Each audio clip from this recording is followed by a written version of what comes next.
भारत के prime minister Narendra Modi साहब Ukraine और पोलैंड का विज़िट करने वाले हैं और ये विज़िट बहुत इम्पॉर्टेंट है।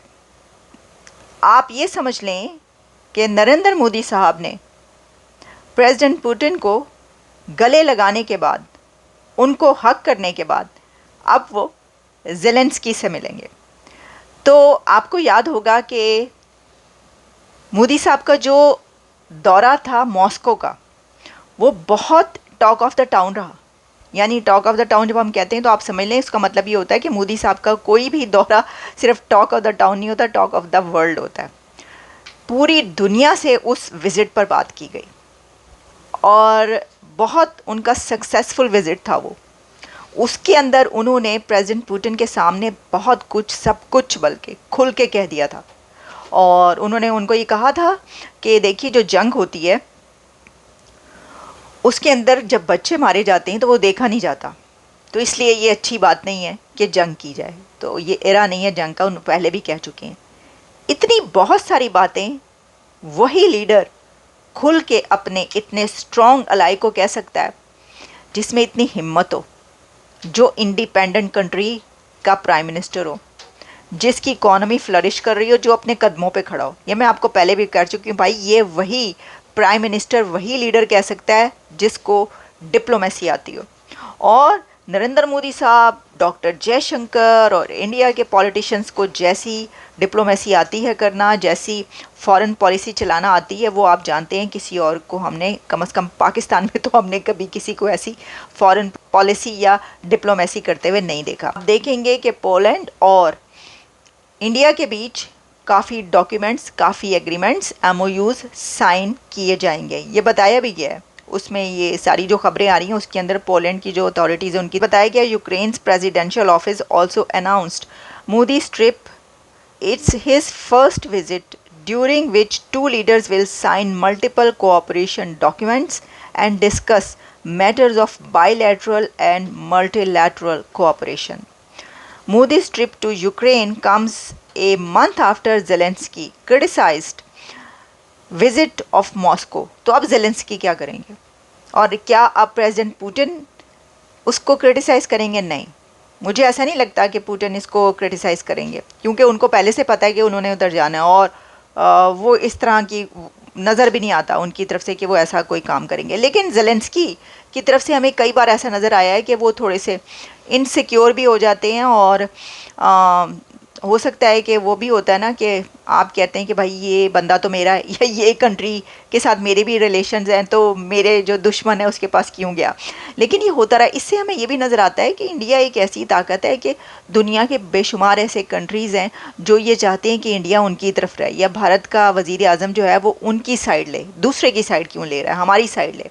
देखिए ना, अगर कोई आपका दुश्मन होता है तो वो अपने दुश्मन के लिए तो आप ऐसा नहीं सोचते ना, कभी भी नहीं सोचेंगे कि भाई मेरा दुश्मन जो मेरी साइड ले। नहीं, एक ऐसे कंट्री के बारे में ये सोचा जा सकता है कि जो दरमियान में मौजूद हो, जो जिसके ऊपर ये ना हो कि ये उसकी साइड लेगा तो मेरी साइड नहीं लेगा। तो यही वजह है कि हमें कंट्रीज़ के बीच इस तरह की कन्फ्रंटेशन नज़र आती है जिसमें ये कोशिश की जाती है कि भारत को अपनी तरफ खींचा जाए। अच्छा, अब आप ये देखें कि ये जो शतरंज की बिसात है जियोपॉलिटिक्स की, इसके ऊपर इंडिया और मोदी साहब कैसे ज़बरदस्त तरीके से खेल रहे हैं, अपनी चालें चल रहे हैं। मतलब सियासत की इसको चालें कहा जाता है ना, कि पूरी दुनिया की जो सियासत है। वैसे तो हम देखते हैं कि भारत की जो सियासत है वो शतरंज की बाजी से ज़्यादा एक बड़ी असूलों की सियासत भी हमें नज़र आती है। जैसे कि वो, जैसा मैंने आपको कहा कि वो अगर जंग नहीं पसंद करते तो बड़े से बड़े उसको मुंह पे कह देंगे कि जंग नहीं चाहिए।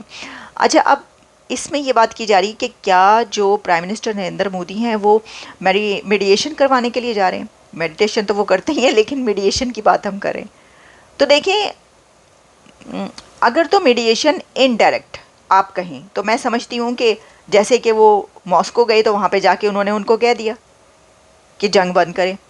वो अब यूक्रेन जाएंगे, वहाँ पे जाके वो कह देंगे जंग बंद करें। अच्छी बात नहीं है। तो ये पैगाम दोनों कंट्रीज़ तक पहुँचाना, या एक ऐसा दरवाज़ा खुला रखना जिसमें दोनों कंट्रीज़ जो हैं वो आपसे खुल के बात कर सकें और अपनी रिजर्वेशंस भी आपके सामने रख सकें और आपकी बात सुने भी और हो सकता है मान भी लें।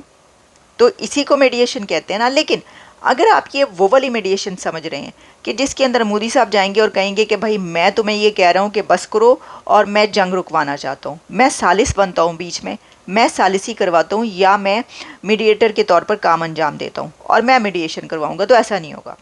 इसकी वजह यह है कि भारत की पॉलिसी इसके बिल्कुल मुख्तलिफ है। भारत की पॉलिसी ये है कि अगर दो कंट्रीज़ के बीच कोई झगड़ा है तो वो दोनों मिलकर उसको हल करें, कोई थर्ड पार्टी बीच में नहीं होनी चाहिए।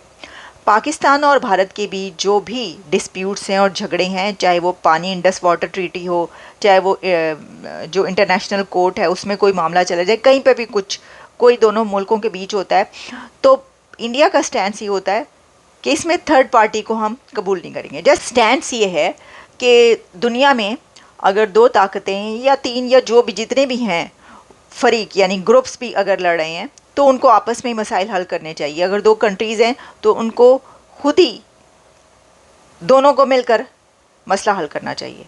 कोई तीसरा जो है बीच में नहीं आ सकता, थर्ड पार्टी को बीच में नहीं आना चाहिए। तो अगर उनका स्टैंड ही है तो ये कैसे पॉसिबल है कि वो दो कंट्रीज़ के बीच जो है वो मीडिएशन करवा सकें? ऐसा नहीं हो सकता, इस तरह नहीं हो सकता। लेकिन जिस तरह मैंने कहा है वैसा हो सकता है। एक बड़े लेवल का लीडर जिसकी बात दुनिया सुनती हो, जिससे दुनिया बात करती हो और जो एक ऐसा स्टेटस रखता हो कि वो किसी को कोई बात कहना चाहे तो धड़ल्ले से कह सके, वो कोई भी काम करवा सकता है। आप ये देखें कि वो उस स्टेटस पे है इंडिया और उसका प्राइम मिनिस्टर कि वो दो बिल्कुल अलग खड़े हुए, ऑपोजिट साइड में खड़े, दो कंट्री से जाकर दोनों कंट्रीज़ में जा रहा है। ये पाकिस्तान की तरफ से ऐसा कोई कदम अगर उठा लिया जाता है तो उस पर बड़ी बैकलैश आता है और कंट्रीज़ नाराज़ हो जाती हैं। अमेरिका बहुत दफ़ा जो है उसने पाकिस्तान को काफ़ी सख्त जो है वो सुनाई है और बहुत कुछ ऐसा होता रहा कि जो बुनियादें हैं, रूट्स जो हैं वो बहुत स्ट्रॉन्ग हैं, तो और पिलर्स भी बहुत स्ट्रॉन्ग हैं उनके, डेमोक्रेसी के, कानून का, जमहूरियत का, तो इकॉनमी के, ये जो पिलर्स हैं उनकी, अदालतों के, हर चीज़ के उनके पिलर्स बड़े मजबूत हैं।